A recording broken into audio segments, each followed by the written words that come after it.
اسرائیل کے پاس ایران کے مقابلے میں. اسی طرح آرمرڈ وہیکل جو ہے وہ بختر بند گاڑیاں وہ 65,756 ہے ایران کے پاس، لیکن اسرائیل کے پاس کم ہے 43,407.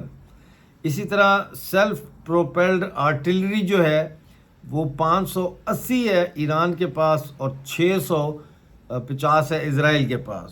پھر ٹوڈ آرٹلری وہ ہے 2050 ایران کے پاس اور اسرائیل کے پاس ہے 300، صرف 300. موبائل راکٹ پروجیکٹرز جو ہے ایران کے پاس 775 ہیں، اسرائیل کے پاس صرف 150 ہیں. سمندری طاقت کا اگر اندازہ لگائیں تو اس میں جو ان کی فلیٹ ہوتی ہے یعنی سمندری بیڑے کی جو اسٹرینتھ ہوتی ہے ایران کی وہ 101 بنتی ہے، جبکہ اسرائیل کی 67 بنتی ہے. یہاں پہ بھی اسرائیل کم ہے تعداد اس کے فلیٹ کی. ایران کے پاس 7 فریگیٹس ہیں، اسرائیل کے پاس نہیں ہیں. اسی طرح ایران کے پاس سبمرینز 19 ہیں، 19 آبدوز جہاز ہیں، جبکہ اسرائیل کے پاس صرف 5 ہیں. تو یہاں پہ بھی اسرائیل کے پاس تعداد بہت کم ہے. اسی طرح 3 کورویٹس ہیں، جبکہ اسرائیل کے پاس 7 ہیں. پیٹرول ویسل جو ہوتی ہے جو پیٹرول کرتی ہیں سمندر میں وہ ایران کے پاس 21 ہیں اور اسرائیل کے پاس جو ہے وہ 45 ہیں. اب اسرائیل کو ایران پر زمینی حملہ کرنے کے لیے جو ہے وہ اردن اور عراق سے گزرنا ہوگا. ایران کو بھی عراق اور اردن سے گزرنا ہوگا، یعنی اگر ایران نے حملہ کرنا ہے اسرائیل پہ تو اس کو عراق سے اور اردن کی زمین سے فوج لے کے جانی پڑے گی، اور اگر اسرائیل نے ایران پہ حملہ کرنا زمینی تو اس کو اردن اور عراق سے ہوتے ہوئے ایران پہنچنا پڑے گا. تو یہ آمنے سامنے کی جنگ کا کوئی امکان ایسا نہیں ہے. لہذا یہ فوجی تعداد کس کی زیادہ ہے کس کی کم ہے یہ پھر یہاں پہ آ کے بے معنی بات ہو جاتی ہے، کیونکہ زمینی فوج میں تو لڑنا ہی نہیں ہے. اب آ جاتی ہے اسی طرح سے سمندری طاقت کا بھی کوئی خاص فائدہ نہیں ہے کسی کو بھی، کیونکہ سمندری جنگ بھی یہ نہیں ہوگی. یہ ہوگی اصل جنگ فضائی جنگ. اور فضائی جنگ میں اگر ہم تقابلی جائزہ کریں، کمپیریٹیو اسٹڈی کریں، تو ایران کے پاس فائٹر جیٹس جو ہے وہ 186 ہیں یعنی 186 ہیں، جبکہ اسرائیل کے پاس 241 ہیں. اور اسی طرح ڈیڈیکیٹڈ اٹیک ایئر کرافٹ جو ہے وہ 23 ہیں ایران کے پاس اور 39 ہیں اسرائیل کے پاس. اٹیک ہیلی کاپٹرز ایران کے پاس 13 ہیں جبکہ اسرائیل کے پاس 48 ہیں.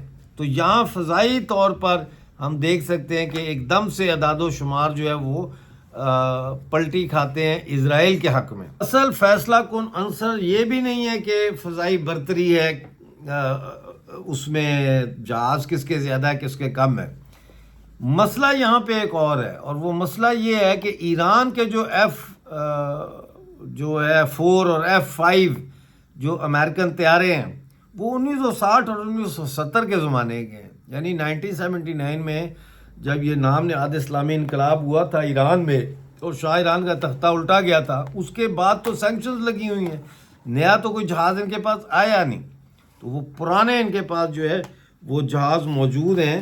اور ایک ان کے پاس اسکواڈرن ہے روسی Su-24 کا، اور کچھ اور ان کے پاس جو ہے وہ ہوائی جہاز فائٹر شائٹر موجود ہیں. اسرائیل کے پاس state of the art F-15 F-16 اور F-35 اسٹیلتھ فائٹرز ہیں. سمجھ آئے نا، جو کہ مطلب ہے بذات خود ہی ایک بہت برتری ہے، فضائی برتری کا ثبوت دیتے ہیں یہ. لیکن ایران نے یہ پہلے ہی بھانپ لیا تھا کہ ہم اسرائیل کے مقابلے میں تو جہاز نہیں بنا سکتے، کیا کریں، نہ ہمیں کوئی جہاز بیچ رہا ہے. تو انہوں نے پوری توجہ اپنے میزائلز پہ دی، فتح 1 بلسٹک میزائل، فتح 2 بلسٹک میزائل جو ہائپر سونک میزائل ہیں اصل میں، اور ایران کے اپنے بنائے ہوئے ہیں، یعنی انڈیجنس ہائپر سونک میزائل انہوں نے تیار کیے ہیں بے شمار۔ اسی طرح سے انہوں نے چھوٹے خودکش بمبار قسم کے ڈرون بنائے ہیں، کاماکازی ڈرونز، وہ ہزاروں کی تعداد میں بنائے۔ اب سوال یہ ہے کہ کیا اسرائیل ہر روز کی بنیاد پہ سینکڑوں جو 100 200 300 جو میزائل اور ڈرونز ایران اگر پھینکنا شروع کر دیتا ہے اسرائیل کے اوپر، تو اس کا مقابلہ وہ کر سکے گا؟ اسرائیل کر سکے گا اس کا مقابلہ؟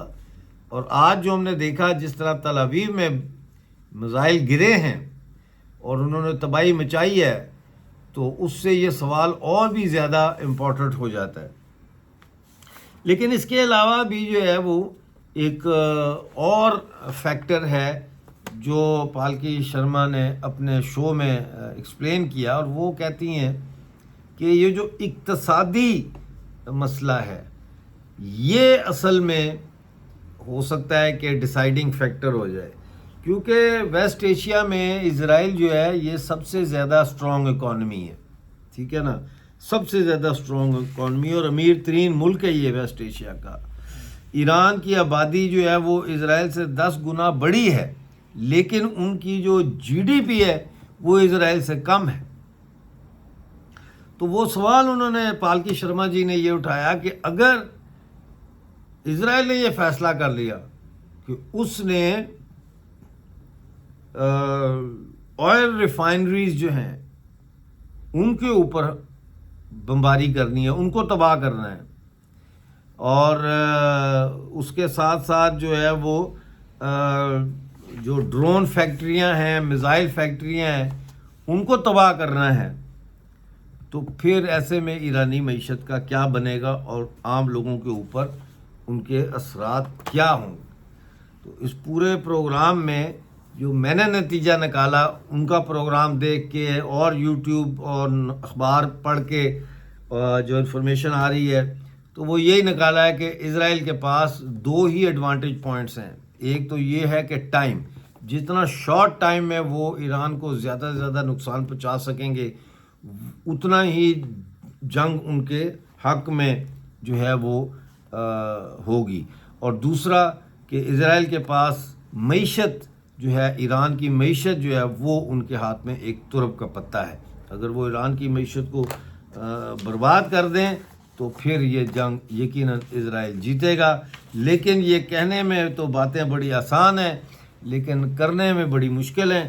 میں یہ سمجھتا ہوں کہ اس جنگ کو جتنی جلدی ہو ختم ہونا چاہیے، اس لیے کہ بم چاہے تہران کے اوپر گرے اور چاہے وہ تل ابیب میں گرے، مرتا تو ایک عام انسان ہے۔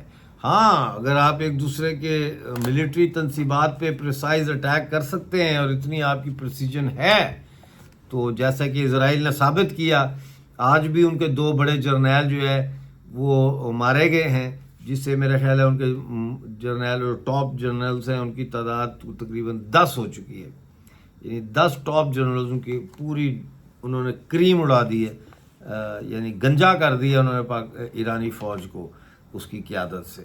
اس قسم کے اٹیکس جو ہے وہ تو ہو سکتا ہے کہ ٹھیک ہوں، لیکن کوشش یہ کرنی چاہیے کہ عام شہری آبادی کو جو ہے وہ ٹارگٹ نہ کیا جائے۔